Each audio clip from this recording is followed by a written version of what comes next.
Io ho applicato norme di buon senso e di ragionevolezza. Dopo 26 sedute, dopo 3 mesi che siamo in aula, io sto applicando il regolamento perché l'economia dei lavori avvenga in termini che siano perlomeno veneti, ma soprattutto di buon senso. Il presidente del Consiglio regionale, Roberto Ciambetti, ribatte le critiche delle opposizioni che lo hanno definito antidemocratico per aver proposto il cosiddetto emendamento canguro sulla riduzione del numero delle ULS, ponendo fine a una paralisi durata 3 mesi.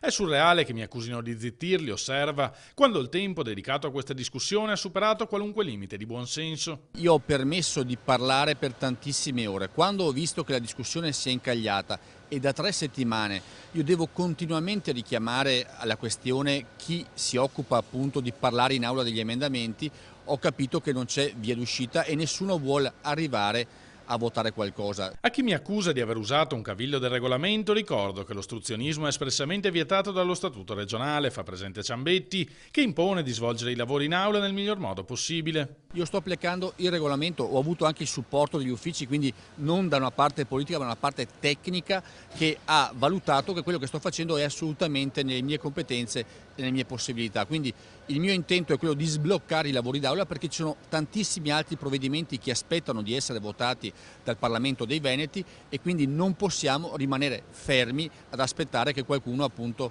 ci voglia porre un veto su un voto che invece l'Aula deve poter fare e deve poter esprimere. In molte regioni amministrate dal centro-sinistra, prosegue il presidente del Consiglio regionale, il regolamento prevede lo strumento della fiducia di cui le giunte si servono ampiamente. Strano che gli stessi partiti che utilizzano questo tipo di norma non capiscano che anche in Veneto si deve poter votare. Ma soprattutto anche le accuse di antidemocraticità che ho avuto appunto sia sulla stampa sia ieri in aula mi fanno sorridere da chi ha utilizzato il canguro per modificare la Costituzione. Qui stiamo cambiando una norma per la legge sanitaria del Veneto, qualcuno ha modificato la Costituzione utilizzando norme che appunto limitano l'attività delle opposizioni.